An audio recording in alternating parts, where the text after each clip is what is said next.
Halo, selamat malam. Nama saya Jordi dan ini adalah hasil tugas pertama saya untuk pembelajaran mesin. Langsung saja kita mulai dengan import data salju yang berisi file seperti ini. Kita jalankannya dari setting notebook ini. Terus kita ini untuk file checkingnya.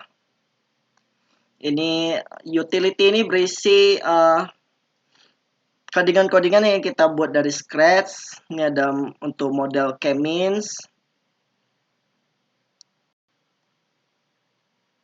K-means ini ada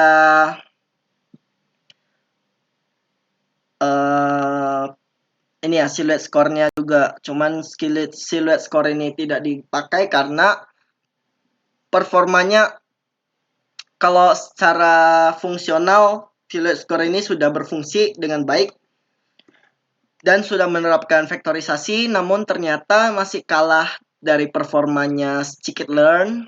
Mereka menggunakan strategi yang lebih sophisticated, yaitu pakai metode block computation kalau nggak salah ya. Saya kurang paham soal itu. Jadi akhirnya saya tidak menggunakan silhouette score yang saya tulis.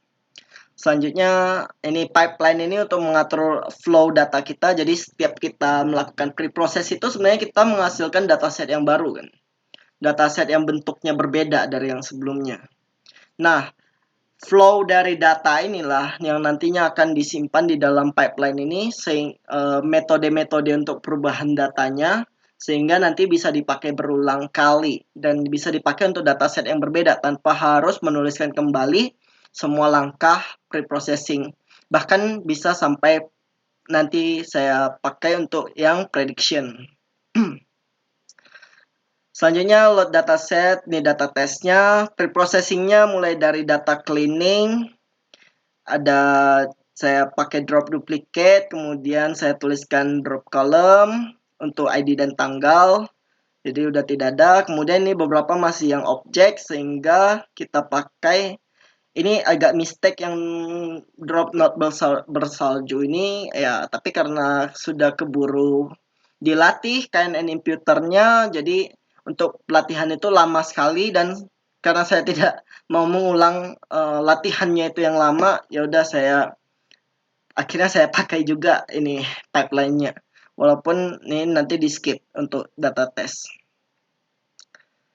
Kemudian ini one hot encoding yang ditulis, kemudian kita cek masing-masing yang bisa ditargetkan untuk one hot encoding. Kode lokasi ada 49 entitas kelompok ya kan. Kemudian yang ini arah angin semua ada 16 arah angin, dan akhirnya kita buang semua kecuali yang dua-dua ini.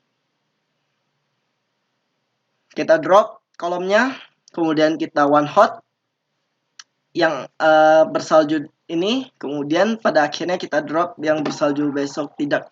Nanti yang bersalju besok ya juga akan dihapus, tapi setelah KNN imputing. Biasalah.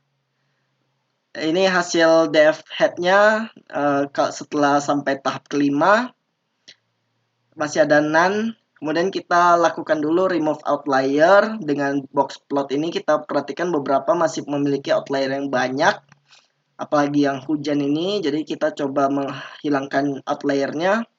Pertama pakai z-score ternyata gagal, kemudian pakai EQR, interquartile range ya, atau apa ya namanya. Ini ditulis manual juga. Kemudian dan ternyata yang outlier itu banyak sekali untuk yang hujan, dan sisanya seperti ini. Kemudian kita tambahkan ke dalam pipeline kita outlier untuk ngedrop outliernya. Terus hasilnya adalah seperti ini. Mostly sudah tidak memiliki outlier lagi seperti ini. Hujan masih banyak. Outliernya nih beberapa udah tinggal sedikit. Jadi udahlah. Selanjutnya untuk missing data yang nan tadi, kita lakukan KNN impute.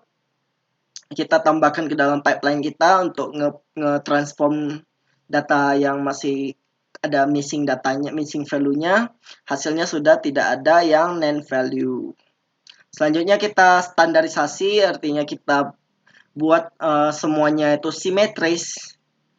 dari sisi distribusi datanya sampai akhirnya semua memiliki standar deviasi 1 dan mean-nya rata-ratanya itu berada di sekitaran ya 0 ya rentangnya ya.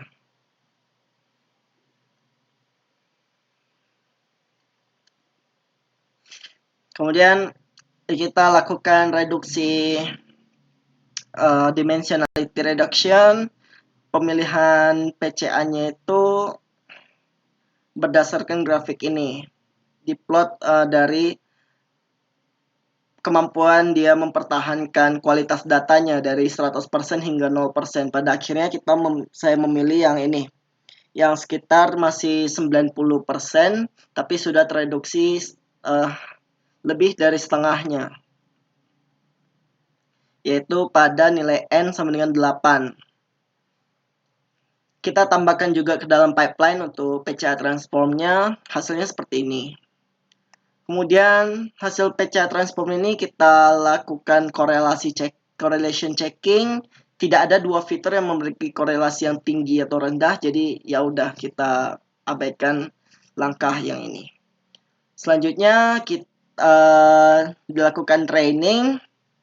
Ini evaluasinya tidak menggunakan K-mean score, melainkan menggunakan silhouette score. Karena apa? Karena elbow method itu kita mencari siku yang cukup terjal, tapi hal itu masih cukup sulit untuk kalau sikunya cukup smooth ya. Jadi oleh karena itu saya pakai yang silhouette score.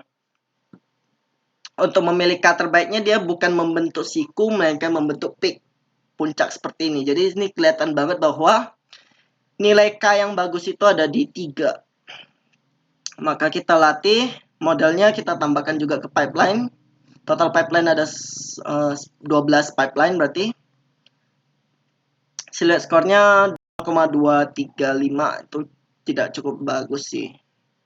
Lalu visualisasinya kita lakukan plotting permutasi. Jadi ini fitur 4, fitur 3, fitur 5, fitur 3, fitur 6, fitur 3. Totalnya ada 8 kali 7. Kemungkinan yaitu ada 456 ya. Terus untuk data testing, nah ini untuk data testing ini hanya cukup, ini beberapa data agak berbeda dari train, jadi ini ada yang perlu di replace seperti yes di replace jadi ya dan seterusnya. ID juga tidak ada, jadi kita tambahkan, lalu kita reset pipeline kita untuk bisa dipakai di dataset test. Pada akhirnya kita compile dan dia menjalankan semua proses yang tadi sudah dibangun, mulai dari drop duplicate, drop column, one hot dan seterusnya. Ini lebih lengkapnya metode yang dipakai untuk reprocessing sampai prediction. Pada akhirnya nilai silhouette score-nya adalah, mari kita lihat, kemudian permutational plot-nya lagi. Silhouette score-nya sekitar 0,21, kemudian permutational plot-nya seperti itu. Belum tampil ya, oke. Ya, kurang lebih seperti permutational plot yang sebelumnya ya. Dia klasifikasikan berdasarkan klasternya, berdasarkan letak centroid. Oke, jadi itu saja tugas saya. Terima kasih.